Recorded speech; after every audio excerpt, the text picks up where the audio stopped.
اعوذ باللہ من الشیطان الرجیم بسم اللہ الرحمن الرحیم وبہ نستعین وہو خیر الناصر ومعین۔ جیسا کہ ابھی تک غسل کے بارے میں مسائل بیان کیے جا رہے تھے، اسی سلسلے کو آگے بڑھاتے ہوئے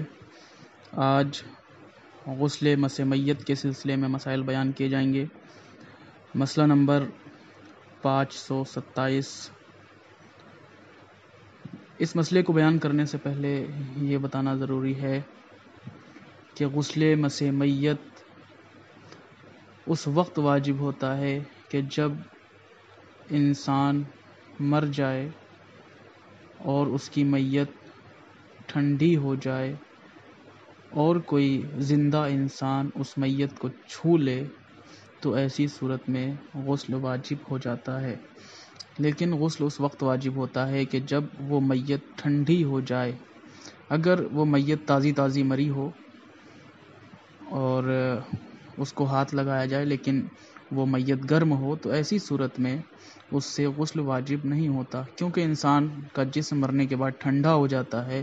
لہٰذا جب جسم ٹھنڈا ہو جائے تو ایسی صورت میں غسل مس میت واجب ہو جاتا ہے۔ اب مسئلہ نمبر 527 میں بیان ہوتا ہے، اگر کوئی شخص کسی ایسے مردہ انسان کے بدن کو چھوئے جو ٹھنڈا ہو چکا ہو اور جسے غسل نہ دیا گیا ہو، یعنی اپنے بدن کا کوئی حصہ اس سے لگائے، تو اسے چاہیے کہ غسل مس میت کرے، خواہ اس نے نیت کی حالت میں مردے کو چھوا ہو یا بیداری کے عالم میں، اور خواہ ارادی طور پر چھوا ہو یا غیر ارادی طور پر، حتیٰ کہ اگر اس کا ناخون یا ہڈی مردے کے ناخون یا ہڈی سے چھو جائے تب بھی اسے چاہیے کہ غسل کرے، لیکن اگر مردہ حیوان کو چھوئے تو اس پر غسل واجب نہیں ہے۔ یہ بتانا ہی چاہ رہے ہیں اس مسئلے میں کہ اگر کوئی انسان کسی مردہ انسان کو چھوئے اور اس کا جسم ٹھنڈا ہو چکا ہو تب غسل واجب ہوتا ہے، لیکن غسل اس وقت واجب ہوگا کہ جسم ٹھنڈا ہو چکا ہو اور اس میت کو غسل نہ دیے گئے ہوں۔ جب اس میت کو غسل دیے جا چکیں تو ایسی صورت میں اس میت کو چھونا صحیح ہے، اس سے غسل واجب نہیں ہوتا۔ اب یہ چھونا کیسے بھی شمار ہو، چاہے ارادی طور پہ چھوئے یا غیر ارادی طور پہ چھوئے، یعنی اگر کوئی انسان سو رہا تھا اس کو جگانے کے لیے جائے لیکن وہ پہلے سے مرا ہوا ہے، یہ اسے ارادہ نہیں تھا، اسے نہیں معلوم تھا کہ یہ شخص مرا ہوا ہے یا زندہ ہے، تو اب اس نے جب چھوا، اس نے تو چھوا تھا زندہ سمجھ کے لیکن وہ مرا ہوا تھا، تو ایسی صورت میں بھی غسل واجب ہوگا۔ اسی طریقے سے ارادی طور پہ، یعنی اگر کوئی عزیز کا انتقال ہو جاتا ہے تو انسان کریا کرنے کے لیے اس کی محبت میں اسے چھوتا ہے، اسے چومتا ہے، تو ایسی صورت میں بھی غسل واجب ہو جاتا ہے۔ اب یہ کہہ رہے ہیں بیداری میں ہو یا غیر بیداری میں ہو، یعنی انسان چاہے سو رہا ہو، یعنی اگر کوئی انسان سو رہا تھا، اس کے بغل میں دوسرا انسان بھی سو رہا تھا اور سوتے میں ایک شخص اس کے بغل والا انتقال کر جائے، مر جائے، ایسی صورت میں سوتے میں انسان کے ہاتھ لگ جائے تب بھی انسان کے لیے ضروری ہے کہ اس شخص کو چھونے کی وجہ سے غسل کرے۔ اسی طریقے سے ناخون وغیرہ میں جان نہیں پائی جاتی، ہڈی وغیرہ اگر کوئی انسان چھو لے تب بھی ایسی صورت میں غسل واجب ہو جاتا ہے۔ اگر کوئی انسان کسی مردہ انسان کا ناخون بھی چھو لے اپنے ناخون سے ہی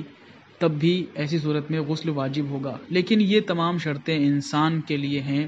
کہ اگر انسان کو چھوئے، لیکن اگر انسان کسی مردہ حیوان کو چھوتا ہے تو ایسی صورت میں اس پر غسل واجب نہیں ہوتا۔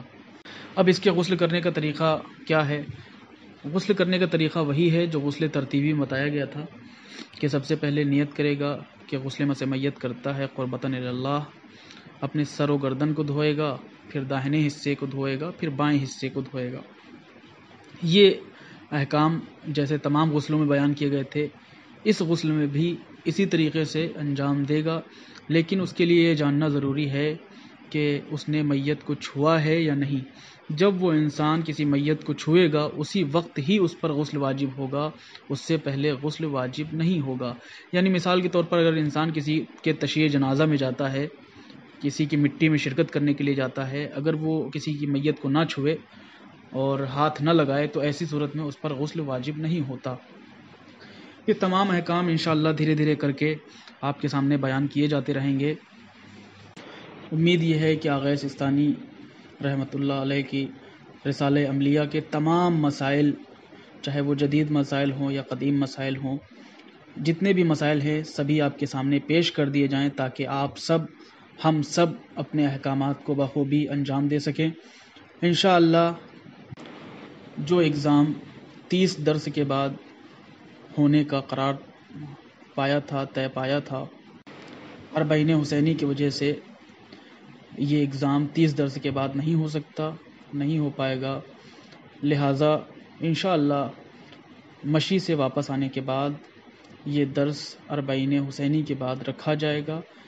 اور اسی میں اگزام لیا جائے گا۔ انشاءاللہ اگزام آبجیکٹیو والے سوال کے ذریعے سے ہوں گے، یعنی ٹک والے سوال دیے جائیں گے جس میں 10 سوالات پوچھے جائیں گے، 10 سوالات گروپ میں ٹک والے بھیجے جائیں گے اور آپ سب اس کو ایک کاپی پہ ٹک لگا کے ایڈمن کے پرسنل پر بھیج دیجیے گا۔ پھر انشاءاللہ جس کے اچھے نمبر آئیں گے، اسی طریقے سے 3 ٹیسٹ ہوں گے اور تینوں ٹیسٹ میں جو اچھے نمبر حاصل کرے گا اور اس کے بعد ایک فائنلی اگزام ہوگا۔ جب فائنلی اگزام میں جو انسان اچھے نمبر لائے گا اور یہ ماہانہ والا ٹیسٹ شمار کر کے تمام نمبروں کو شمار کیا جائے گا، اس کے بعد قرعے کے ذریعے سے کسی ایک کو زیارت پر بلایا جائے گا اور 3 انعام الگ سے رکھے جائیں گے کہ جو انہی میں سے کسی افراد کو ملے گا، دیا جائے گا۔ یہاں پر انعام زیادہ اہم نہیں ہے، سب سے اہم جو چیزیں ہیں وہ ہمارے احکامات ہیں، کیونکہ یہ ہمارے احکام ہماری دنیا اور آخرت دونوں کو سنوارنے کے لیے کام میں آ سکتے ہیں، اور انشاءاللہ خدا نے چاہا تو ہم میں سے ہی کوئی ایک زیارت پر آئے گا۔ یہ سلسلہ جاری و ساری رہے گا انشاءاللہ، اور امید کرتے ہیں کہ آپ سب اچھے سے محنت کریں، اپنے دوستوں کو، اپنے جاننے والوں کو اس درس کے بارے میں بتائیں تاکہ وہ لوگ بھی درس میں شرکت کر کے اچھے سے دلچسپی حاصل کریں، اس درس میں شرکت کریں، احکامات کو سیکھیں اور اپنی زندگی میں اس کو عمل میں لائیں تاکہ ہماری دنیا اور آخرت دونوں سنور سکے۔ اور خدا کا، رسول کا اور امام کا بھی یہی حکم ہے کہ اپنے دین کو سیکھو اور سکھاؤ۔ لہٰذا آپ سب سے گزارش یہ ہے کہ آپ سب درس کو سیکھیں، زیادہ سے زیادہ اس ٹرسٹ کا تعاون کریں، مالی اعتبار سے بھی اور علمی اعتبار سے بھی، تاکہ